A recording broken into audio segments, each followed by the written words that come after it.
ரீதியான பிரச்சனைகளுக்கு அப்பால் அபிவிருத்தியில் கூட நாம் பல மடங்கு புறந்தள்ளப்பட்டிருக்கிறோம் என்பதை நாங்கள் பார்க்கின்ற பொழுது இந்த விளையாட்டு மைதானங்கள் மற்றும் கல்வி நிகழ்ச்சி திட்டங்கள் பார்க்கின்ற பொழுது மிக எவ்வாறு தமிழினம் ஓரளவில்லைப்பட்டிருக்கிறது மிக தெளிவானது.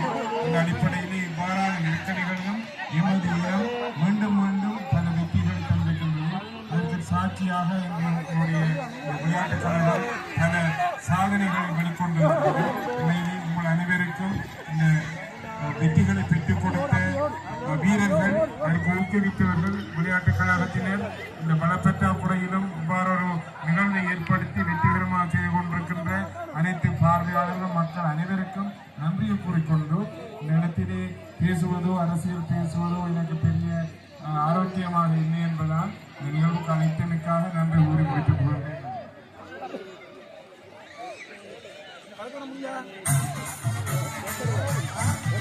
அடுத்து கேலியாட்ட போட்டியில் முதலாம் இடத்திலே பெற்ற அணியினருக்கான பரிசு வழங்கப்பட இருக்கின்றது.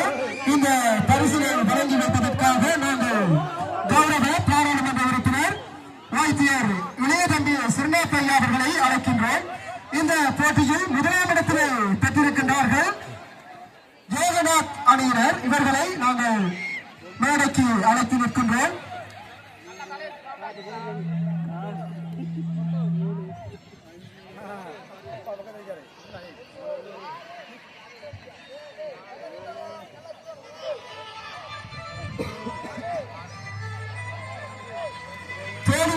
போட்டியில்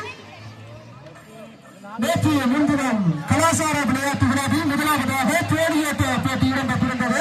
இது மீனவர்களுக்காக இடம்பெற்றிருந்தது. இந்த மீனவர்களுக்கான தேடியோட்ட போட்டியில் முதலாம் இடத்திலே பெற்றிருந்தார்கள் ஜெகநாத் அணியினர். இவர்கள் தற்போது 15,000 ரூபாய் பெறுமதியான தலைப்பரிசில் வழங்கப்பட்டது.